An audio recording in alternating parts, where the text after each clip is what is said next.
Good evening, good afternoon, good evening. So I'm working now on, well, the walls are mostly done. Maybe there will be like one addition as now that the night falls. You do remember that in general there is the day and the night. I speak about it quite a bit in this channel, so it's interesting to actually watch it if you miss some information. Though it should be always said that you don't need a complete room, in order to give like orders to the neurons. It's kind of like the complete room is kind of like an abstract model that you use a subset of it, and certainly when you study, when you study this, it took me some. Even though I had like the divination to identify myself with the cherubs very early, like 4 years ago, but and yes, the model is some is echoed very nicely in the Bible, but this is this is kind of like an Indiana Jones curiosity. The important thing is not like to decipher like ancient secret, but as I said, to establish practical communication with the neurons, and for that purpose, it's okay to invent new symbols. It's not healthy to invent new words and new meanings every day. Famously, it's like Hebrew is like that. Modern Hebrew is like that. Words often change their meaning even after a contract is signed. So it's not the same meaning like when you sign the contract or after that, which can be very confusing. To put it mildly. But it's interesting about the day and the night because it's always there is always a change, but it's like yin and yang. It's never like there is presumably only one. You hear the zombies, pedophile zombies, that they still have what to say. They still think that they will get the upper hand. Of course they will. Of course, worms in the body.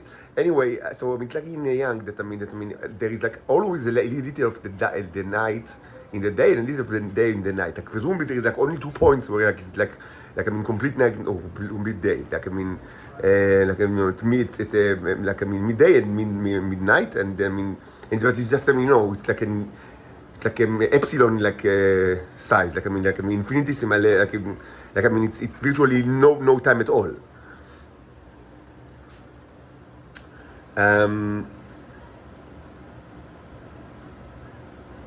And if you choose to give exactly opposite commands in the night and in the day, and sometimes it's actually beneficial. The day and the night were defined by they are defined as opposite. So certainly it gets other representation in nature, and so many times you actually want exactly opposite opposite effects.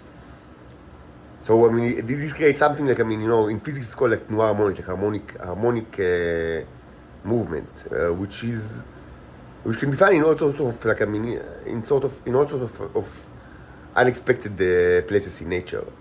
And this is also interestingly it's very nicely applied to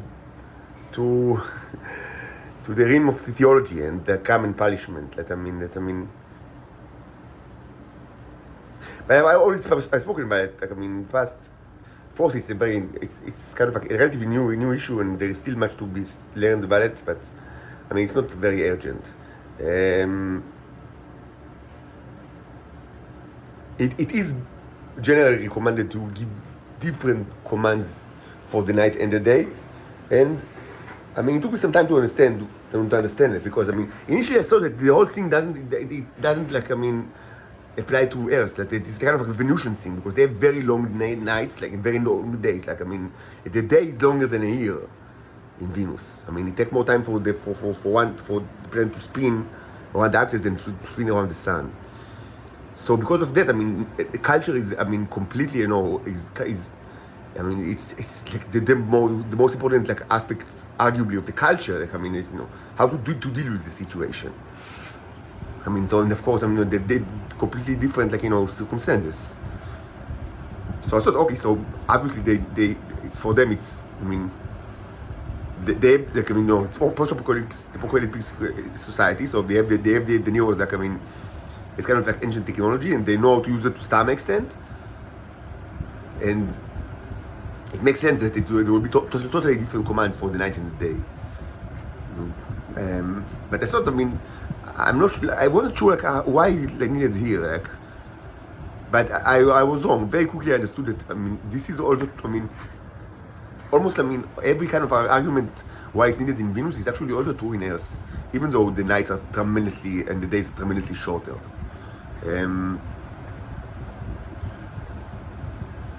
Because you need some kind of, like, I mean, you need like balancing mechanisms. Like, I mean, you want every effect to, I mean, to be, like, I mean, to be limited.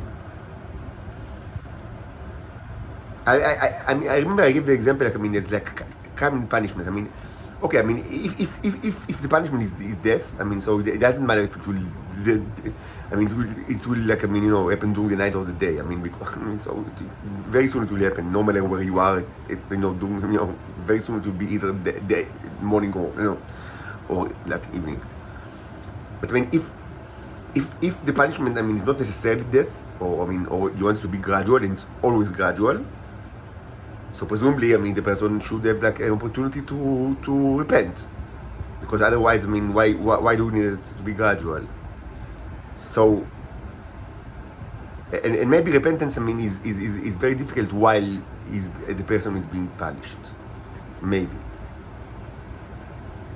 like, you want, I mean, to give the person, like, you know, to give the person a chance. So, like, then kind of, like, I mean, an harmonic movement of, I mean,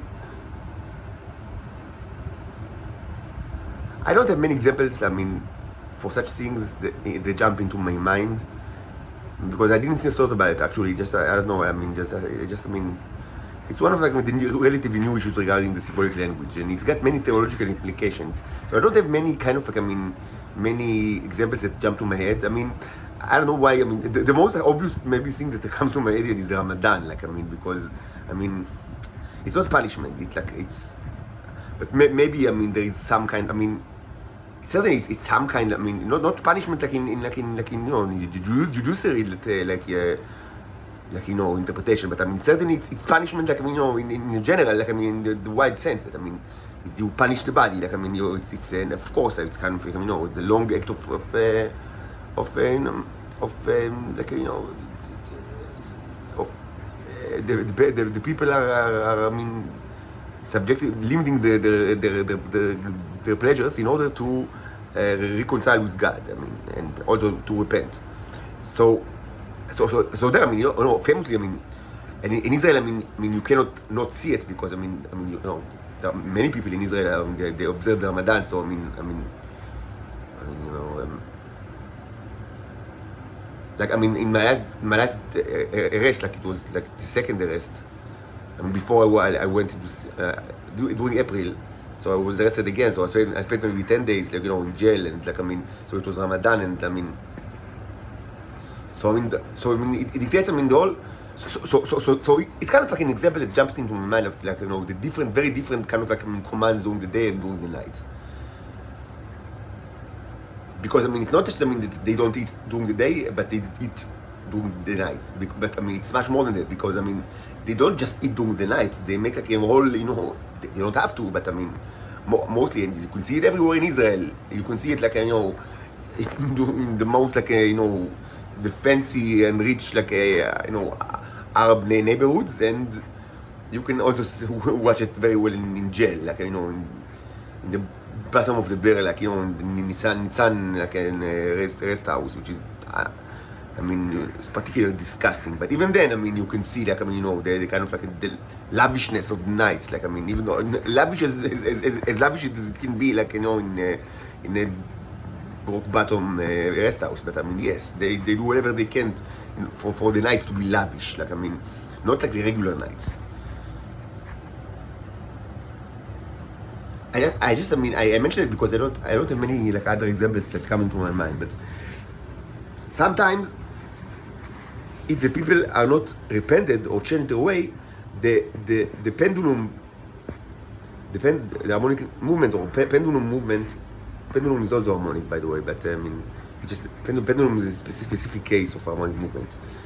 And what's interesting about harmonic movement is kind of it's a physical concept that is kind of a very rigorous mathematical kind of like articulation, but you could find it in very different, like in unexpected places in nature. Like all sorts of very like with the movement of the tides, like that are governed by the moon, and of course kfitzim, of course. How do you say kfitz, like coils, and all sorts of sometimes the movement in itself becomes, if the person does not repent and is not dead by the punishment, like he got used to it, like the Israelis, it's a great example because they just got used to the punishment because they were already punished for their sins against the Titans, even several times. But they just, get used to it and continue to act even worse. So in such cases, the pendulum in itself is a punishment. I remember I gave the examples of creating life forms microbes that of course are parasitic in the body during the day and killing it during the night. So this is kind of an harmonic movement. And again, you should remember, it's not that doing 5:57, at a specific time, that the Rebbe is calculated that now it's night, and that all the germs are dead in your body in a second. The news always work in gradual way. So what will happen is that you will always you will actually it will be a bigger torture than just stay with the infected with the parasites all the time, because the death of the parasites will also affect you negatively, and then they will be recreated. I mentioned this. This is kind of you can think, how did you even think about such a cool punishment, cool and unusual punishment? But this is my life. This is how I am punished by the Israelis. This is exactly what they do to me. This is what, one of many things that they do to me. This is my reality. To be infected by all sorts of amazing, cool and variety of germs and microbes during the day by my surroundings, and then to be clean during the night. This kind of a crucifixion, Wolverine-like crucifixion, eternal crucifixion, this is my life. So that's how I thought about it. And this is actually represented in one of the paintings, this eternal crucifixion.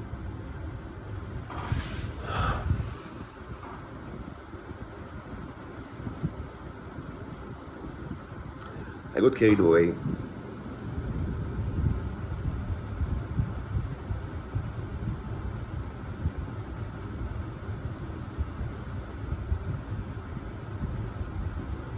The Iranian flag is different here, not just because of that it's made on paper. That in itself, that it doesn't mean much from the symbolic purpose, even though it should be avoided. And so after some time, I stopped painting on paper, just canvases, because of many reasons. It's the way that it's like any container. It's better to be as durable as possible. And yes, canvases are much better than paper. Even if you use high quality, it's not just regular paper. It's high quality. Of course, it's high quality paper, but even I stopped using paper. Even though I used quite high quality, it's just better to use canvas. You can already see deterioration. On the white, you see you see this. You don't see this deterioration on canvas. It's just not the same. Anyway, it's different here. It's not different in the context of my entire work, but it's different here from what you see here because it's only acrylic. So the symbolism is generally for the starships to radiate on the Iranian acrylics, and I don't even know if there are actually Iranian acrylics.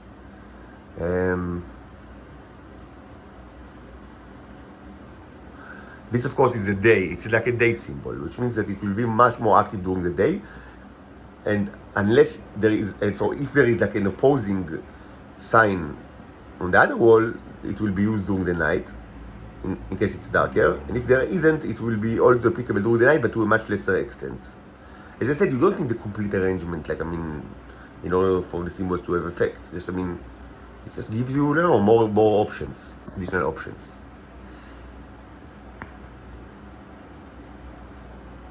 And during the night, it will be less effective, and it will not affect the oil people, which are Homo sapienses.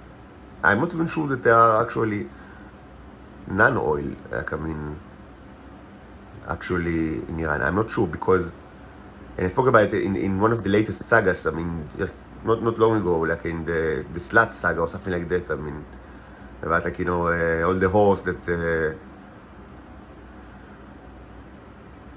it's so sad to speak about it, like, even this is like, I mean, on face value, this is actually my origin story.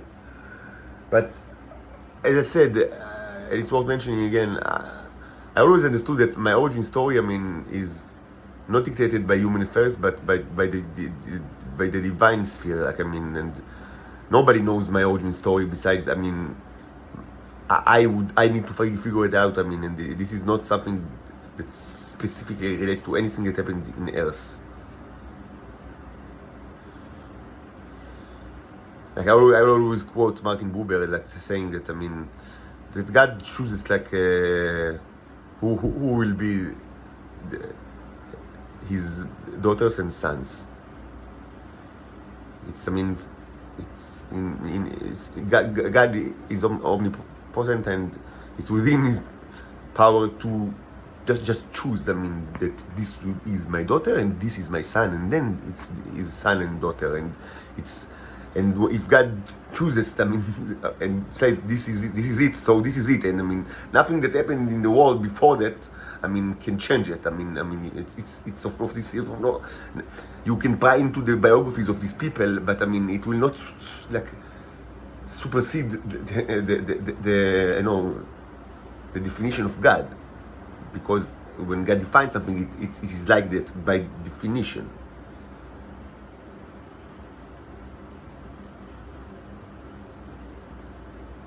So why, I mean, it was important, like, I mean, for Jesus, I mean, it was, the origin story was so important, like, I don't know, it became, like, I mean, actually a staple of Christianity in many cultures, like, in the nativity scene, that's, like, arguably it's the most important artistic representation that ever existed, I mean, and certainly one of the most common.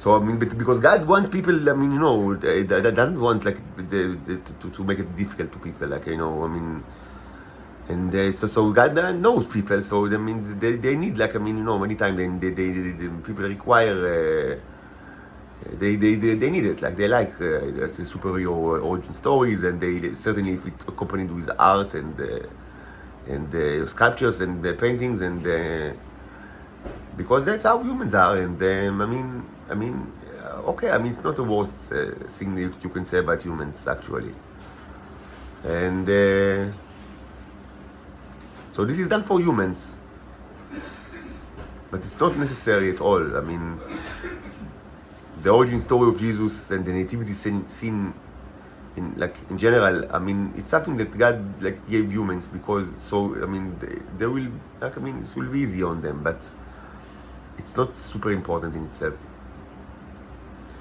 What's important is what Jesus said. I mean, the red letters. This is the important thing. Like, I mean, not how he looked or what kind of hair he had, and not even his origin story,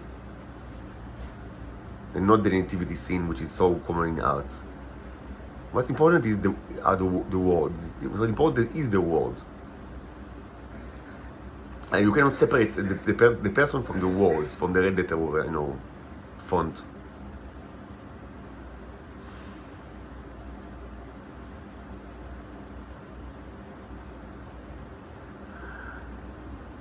To put it simply, just, I mean, it's one of the later sagas. I mean, just recorded not long ago.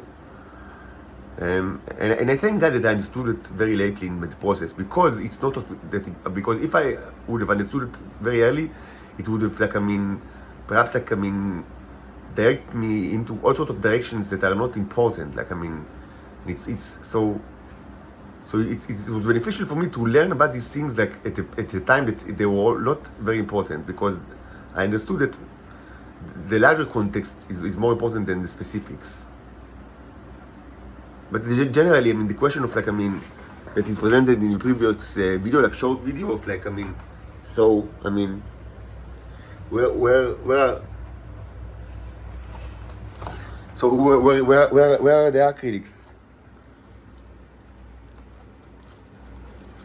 The Iranian acrylics. It's a question. So generally, the answer is this is. I have so many of those, you know, so many court protocols. I mean, like supposedly I'm like the most dangerous criminal in Israel, and I've done I never did anything, and so many of these, like I mean, so many protocols, so many court, like I mean, documents, and I mean.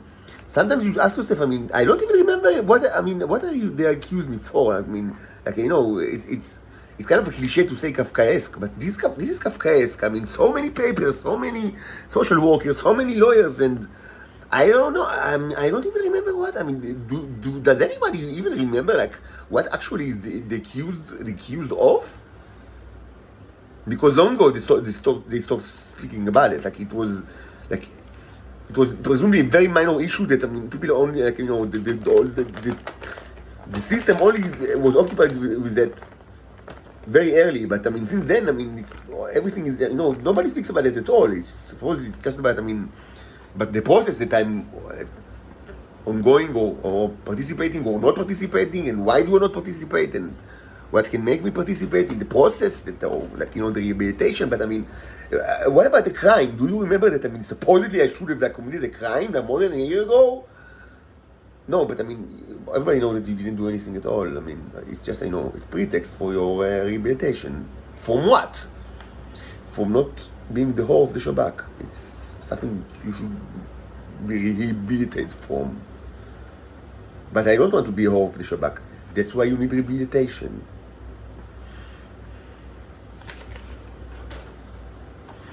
This is my life. This is my life. So the Iranian acrylics, very cute ones actually. Ila was, I mean, an amazing baby. Which she was like, I mean, so, you know, like a poster baby, like, you know, so like you know, like a fat doll that, I mean, you just want to, you know, to squeeze, you know. So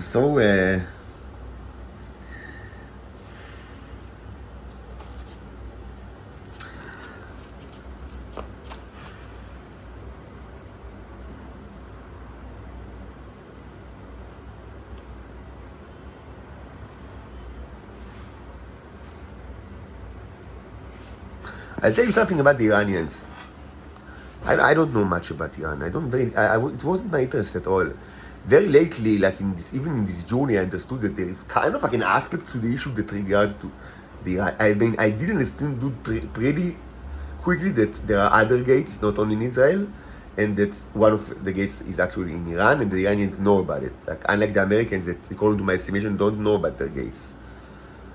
Because there are gates in the United States, and according to my estimation, the Americans don't know about it. But maybe I'm wrong. I cannot be certain about it. But I mean, the history of the 20th century, I mean, kind of it's like a proof that they don't know about their own gates. Because otherwise, why should they give a shit about this? You know, like, I mean, piece of shit, camel fuckers. You know, den of thieves. Like, I mean.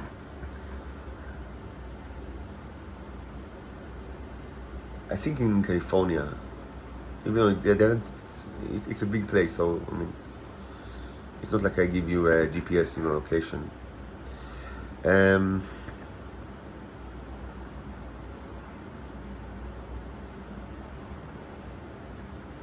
So presumably, I mean, you know, the Israelis, I mean, just want to frame you, like to say that you are, you know, that you are bad. So I mean, what can be bad about you? Because everything is totally normative. So you cooperate with the Iranians. What does it even mean? What does it even mean? What does it even mean? I mean, it's kind of like, I mean, it's completely abstract. I mean, what am I accused of? Like, I mean, like I mean, it's just like I mean, you know, I mean, presumably that I communicate with demons. Like I mean, you don't even know what it means. Like, so what is the nature of the communication? How it affects reality, if at all? And who are these demons? What can you say about them? Nothing.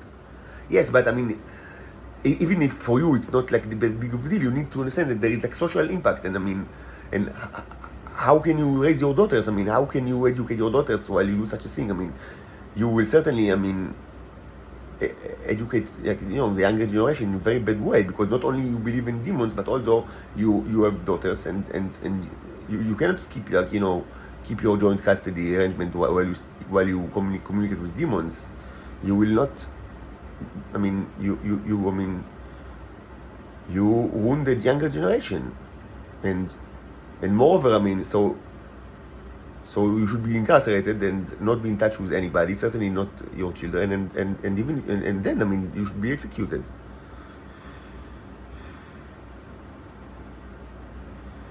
So I should be executed because I mean, I communicate with demons, and I do not educate like my children. I mean, like in a way that you think is the perfect way and the only way that is like, acceptable. So, and these accusations are enough not only to incarcerate me indefinitely, but also to execute me. And this is, I'm not kidding. I mean, they decided to execute me in the Shabak. And it's like a verdict. Like, I mean, because they are the law. It's like there is nothing above them. So the answer is yes. And like, they need me for also to, so I mean, they abuse me and use me all my life. Like I mean, and they can't find replacement for me. I mean, but yes, I mean, it was enough. Like I mean, to execute me. I mean, by the pretense of this communication with demons and not educating the younger generation in the proper way that is should be dictated by the social workers and not by my own ideas that are completely divine. And this is manifest more than anything, you know, in the way that I communicate with demons, presumably.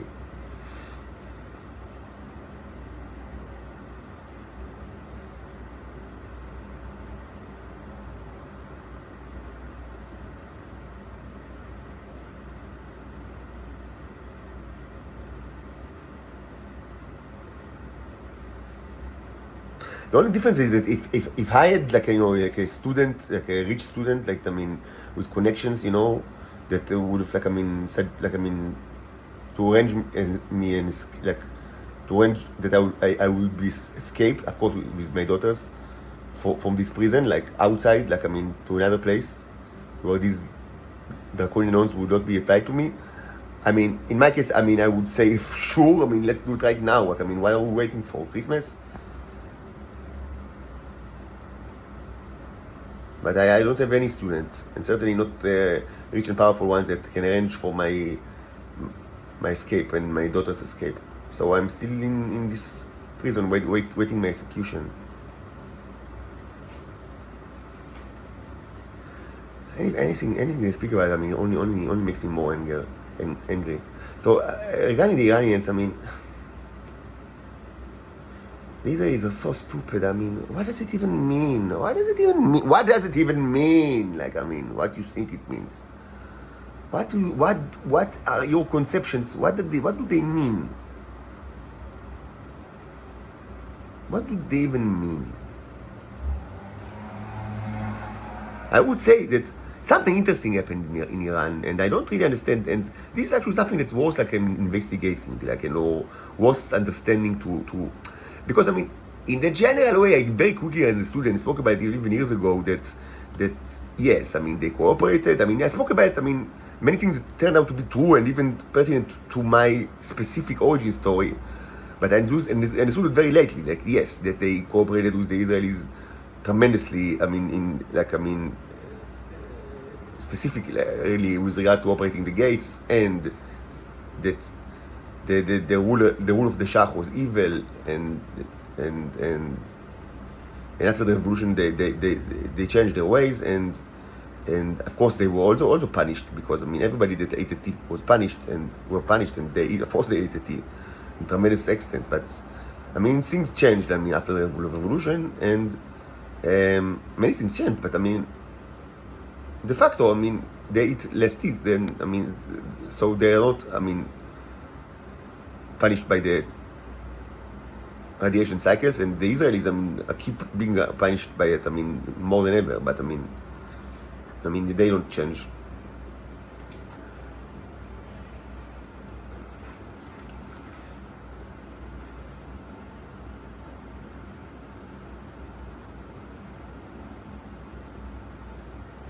So what's interesting, I mean, is that, I mean, so the question is, what was, like, if you understand, I mean, if you follow me, that I always like to, like, I mean, to interpret human affairs as in the social and political context, and not like in the psychological context, like, I mean, not even in the religious context, in a way that, I mean,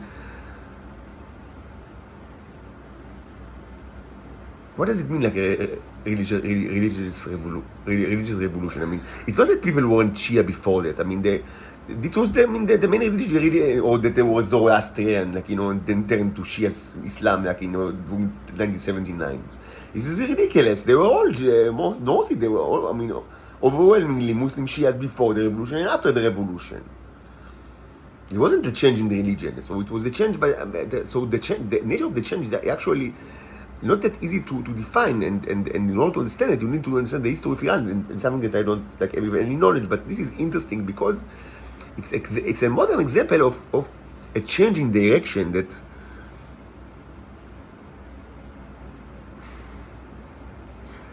I mean, it's very interesting to understand actually how it happened and what actually happened.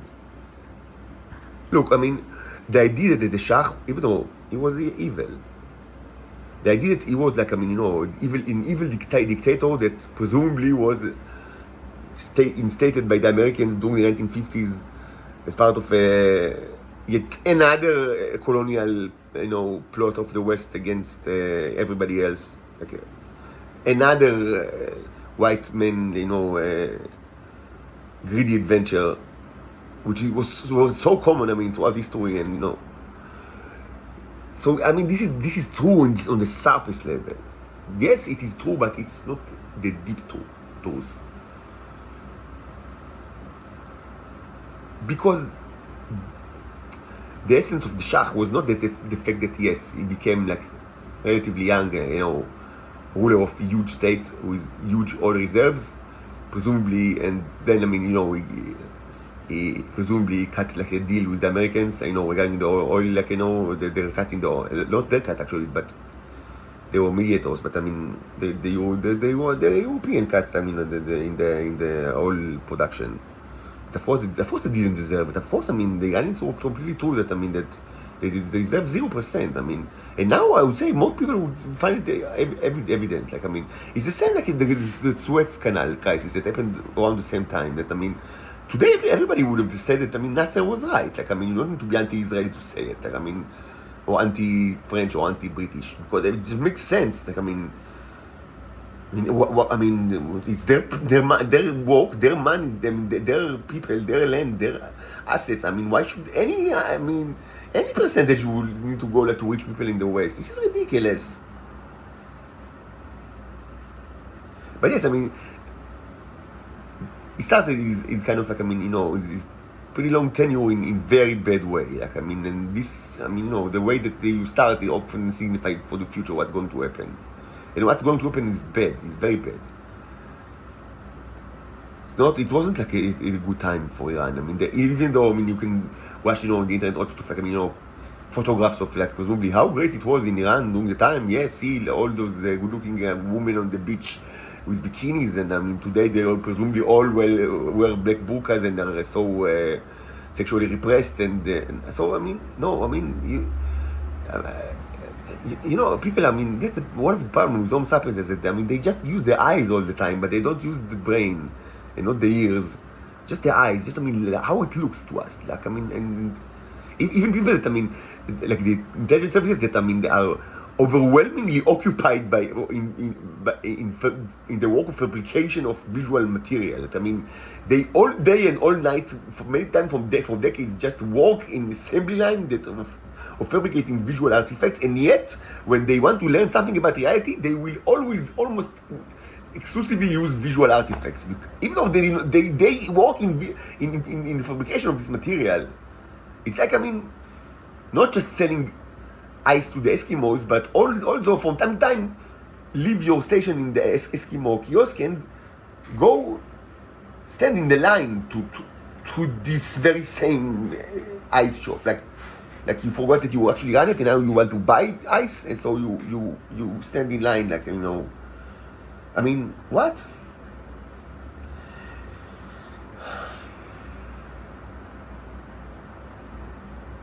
You don't need to be genius to understand that these two countries cooperated tremendously in anti-Arab affairs, and that they were cool.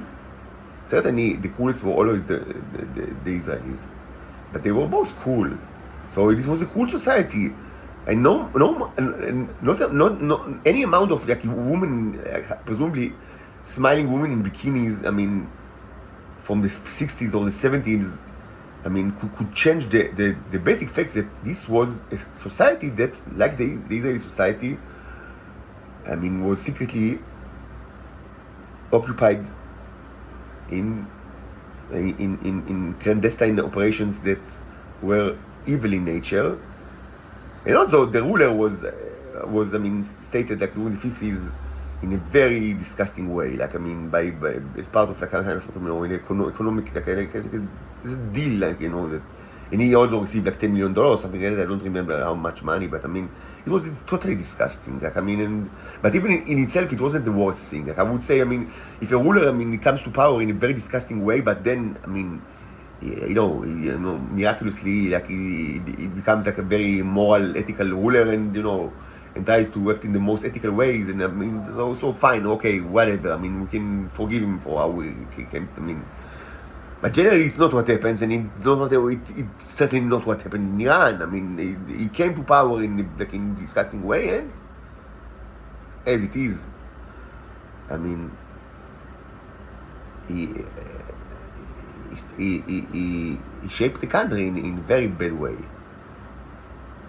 But nevertheless, I mean, or taking all that into account, you already, if you follow me, you already know. My perspective is that it's never one person. It's never one person. So, I mean, whatever you say about this Shach, it's not that important. From my perspective, it cannot be that important. I always try to seek, I mean, to, you know, imitato Dios, again, to seek the social angle. I mean, to think about, I mean, it's impossible that Iran was a kind of like, I mean, you know, was presumably, you know, kidnapped by one, like, you know, dictator ruler, even if he was very powerful, because the Americans, I mean, selected him specifically, so he had like the backup of the most powerful nation, like on earth. But even so, it cannot. I mean, he was just a person. He was just a person, and, you know, he was limited by the fact that he was a human being, or maybe not. I don't know. I mean, I wouldn't be surprised if he wasn't. I mean, so what? So what? Even that, I mean, yes, this is kind of like a hard pill to swallow, but even this in itself is not that important, like the question, like whether he was a human being or not. And I know that this is kind of like, I mean, if you would have told me this like 5 years ago, I would have like, I would have thought that you were insane. But yes, I mean, so yes, human beings are not the only creatures in this universe. So yes, I mean, and then you should gradually come to terms with this fact that you already know very well. So even the fact that even if he was not human, or if he were human, these are not important. The thing is that, I mean, the important thing is the following. Both the Israelis and the Iranians, during the time, I mean, the Israelis way before that actually, but I mean, during the 50s and the 60s and the 70s, they, I mean, were occupied each by itself and also together with clandestine operations all over the world that were very cool. And the Mossad was the coolest of all. I speak about it quite a bit. And the parallel body in Iran, I have no idea what was his name, let's call it Iranian Mossad, was also cool, but of course not as the Israelis, because nobody was as cool as them. But they worked together for certain. And you don't need to be genius to understand like what was the context. The context was anti-Arab. But all of that was not even, like, the most important part of this friendship. The most important part was the gates. Were the gates. And this was always accompanied in cannibalism and genocide. And you cannot blame one person for that. The fact is, the Iranians as a nation, they were occupied with genocide and cannibalism during the 50s, the 60s, and the 70s. This is something that they need to face, even though they can face it in much better, tremendously better, place, than any other nation, certainly than the Israelis, because they stopped doing it. And they did not stop because presumably the Ayatollah was such a great, ruler, as opposed to the horrible dictatorship of the Shah. It's impossible. I cannot accept it because, categorically, I cannot accept it. I always seek, the social aspect. What happened to society? Because you need to understand the society of Iran during the 50s, the 60s, and the 70s, like the same way that you need to, that you cannot understand at all what's happening in Israel right now, and you cannot understand nothing about the true history of the state of Israel if you don't know the people of Israel. You need to understand the people, how they behave, the social structure, and the social organization, the nature of the social organizations, and even the nature of companies, commercial companies, the nature of the military. This will give you, the important information that will, explain how Israelis behave today and how they behaved in the past. Just, reading about this politician, or that, this Ben Gurion, or this Moshe Sharet, whatever, even if they were legendary, they weren't that important. Screws in the system.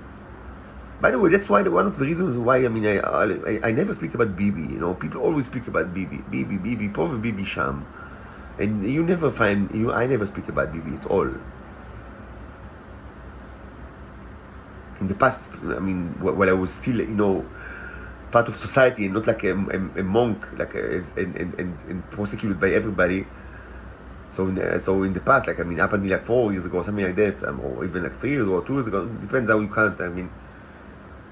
So for that time, people around me saw that I'm Bibist, I'm a fan of Bibi. This is ridiculous. I a long time ago understood that the state of Israel should be destroyed. So what do you think that I can be theoretically support the prime minister of a state that should be destroyed? How is it even possible? If the state is evil, then the ruler is not evil. Of course, he is. Everybody is evil, so he is also evil. Of course, this is ridiculous. But the reason I don't speak about Bibi is because this is. First, I predicted. From the practical perspective, and this was documented in Evernote, I predicted that if he will lose his prime ministerhood, which eventually happened, and this was already happened during this journey, when I documented my thought. I predicted that this will personally be bad for me, and that the people of Trump will torture me much more than even before. And it's exactly what happened. Down to the word, he actually lost his primary ministerhood. He was replaced with Bennett, and this tremendously affected me personally. Now you can ask, so what actually happened here? And I discussed it in the past, but it's so not important. There are all sorts of, this relates to microscopic, it's like, it's like alien microscopy. So yeah, I do alien microscopy. That it's one of the things that I do is alien microscopy, and I become better in that. With time. But it's what it is. Just watching alien bacteria under the microscope. It's what it is. Show them here and show them there. Bibi Pov, Bibi Sham. The whole nation is cool. The whole nation should be destroyed. Israel should stop exist immediately. this is hell. What I mean, the whole kind of dirty politics of of the Mossad. I mean, what I spoke about it and wrote about it in the past, but it's so not important. I mean, they are Jews. What can I say? I mean, they want more money. They want more money. They all just want more money. It's all about the money. Or I don't know, or maybe Nekudot Sport, I don't know. They can change their affiliation. I mean, people like the people of Shom, they can change their political affiliation by, if the next ex-general pedophile freak will negotiate better terms that which will they get 75 more Nekudot Sport in every quarter of a year, they will say, yeah, fine, so now, we totally support him in his ideology. That's the people that they are. This is the kind of people that they are. So who cares? Under such circumstances, they are so, the people of the land, they are so disgusting. So why should they care about Bibi? I knew very well that he's not to be blamed for what's going on. The problem is that everybody is insane and that the Satan is controlling the land. And I understood that practically, if you will stop being Prime Minister, it will be personally against me. And it's exactly what happened. But even that, it was like a prophecy that was fulfilled down to the word. And I also said that, whoever will actually replace him, originally I didn't thought it's going to be Bennett. I thought maybe it's going to be Lapid, if you remember. Eventually, Bennett was kind of a miracle because, nobody, ever wanted him as a Prime Minister. I remember I worked in Hermetic at the time, so, and it was already part of my journey, so I became less and less, attached to Israeli affairs. I kind of withdrew to my own world and my own mythology and my own message, and I kind of lost interest in Israel. So I remember that, so we, in one of the days, he kind of became Prime Minister, and I was like, what? Bennett? This guy? Anybody wanted him as Prime Minister? So it was a very kind of it was a very, a series of coincidences. There was election with no results, and then another election, and then another election, and another election, and after 4 rounds of elections, somehow, there was a mathematical miracle in which the person that nobody wanted or even thought that it's the candidate to become Prime Minister actually became Prime Minister. This was a curiosity, but I did thought about Lapid actually. It might replace the and I understood that it's going to be against me, not because of, nothing that you can say about Bibi or about Lapid. They are just puppets. I don't care about them. They mean nothing. But this is and the reasons are they're related to alien microscopy, all sorts of politics within the various power groups in Israel, and it's so not interesting.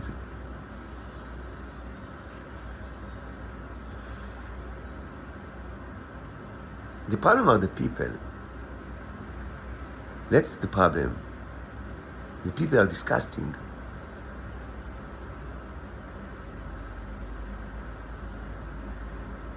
So, if that's what you think about Israel, then you, in order to be consistent, you have to confront the fact that by the same kind of argument,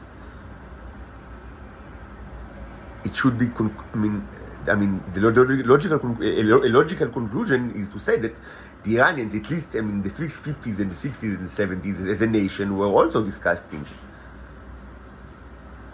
So this is, yes, if you follow the same logical, argumentation and the same kind of pattern of thought and the same beliefs, and in order to be consistent, you should, follow the same kind of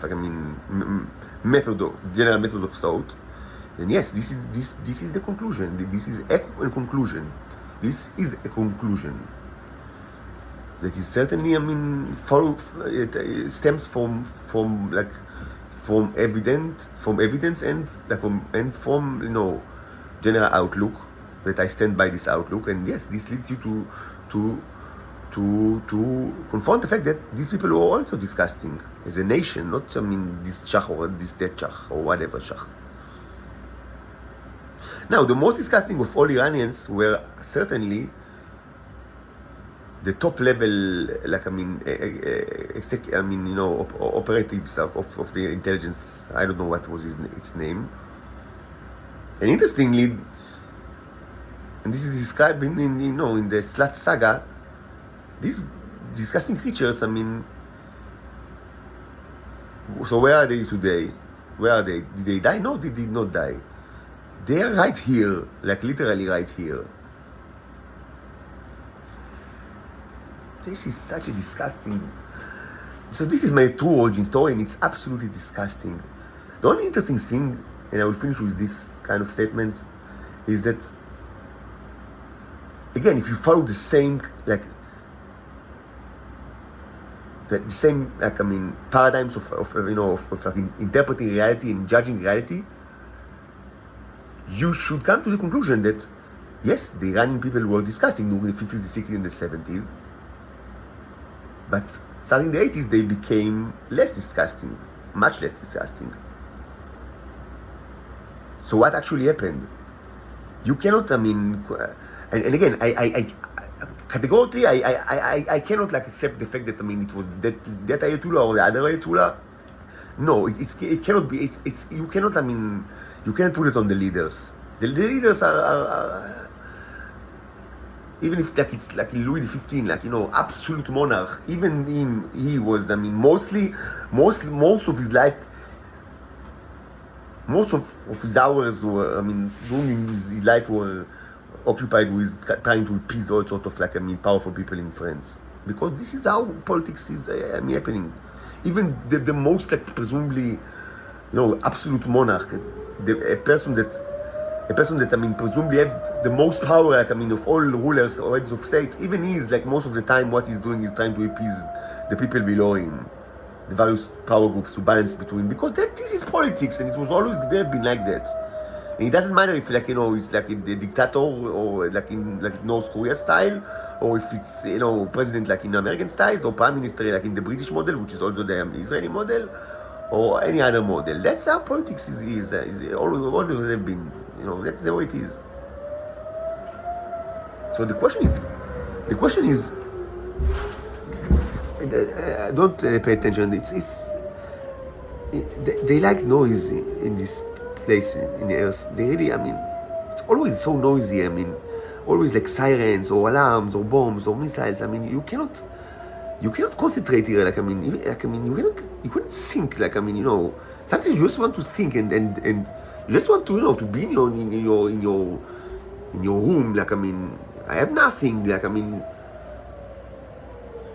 I've got nothing. Sometimes I just want to sink in a room. What can I do besides think? Even that is. You cannot do. Presumably, the people of the land. They don't like the fact that you sing, because they envy, because they don't have the ability, or maybe because I don't know why, or just they think that it's improper to sing, and or maybe they don't understand it because it seems like you don't do anything at all. So they think maybe you became ill. Why do you not move and not speak, or do not watch TV? So they always produce noise. Like sirens or honking of the car, or trash or trash people that break into your room, or missiles or bombs. I don't know. Why are they needed? It's always like that. Get me out of this hell, God, please. So the question is, what happened in society? So you can say, okay, maybe the answer is Islam. Maybe because religion can change. The culture. It's important part of culture, but it's it's not true that they suddenly become Islamic Shia, because it's what they were before the revolution. This was the religion of the people, before the revolution and after the revolution. It's not that So there was like a Jewish minority, but they weren't like, forced to. And nobody, generally nobody, one Iranian Jew changed like his religion to Islam following the revolution, and it was not even required, or even it wasn't even like something that, the Ayatollah was even like sort of asking. It wasn't the main concern. Like yes, of course. The government changed and it become theocratic in a way that, the state itself, is committed to Islamic law, but they do not change like the religion of the various groups inside Iran, and nobody's doing it. Since I don't know, like Aman Rasha, or I don't know, since Megillat Esther,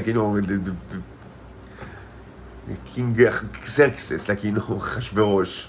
המולך מאוד עובד כוש 7 ו-20 ו-100 במדינה. But since then, Aman Rasha, you don't, generally you don't like convert groups of people within your own kingdom.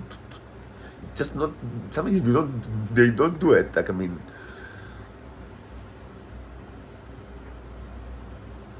So what actually happened? I don't know. But it's a good question, because something happened to society itself that made them change their way. And in parallel, you can just watch Israel, that they were also punished, but they didn't change at all. They stayed exactly the same. Like alligators that are immune to any kind of evolution. They cannot evolve. They stay the same. Like 100 million years, and alligators are always the same alligators.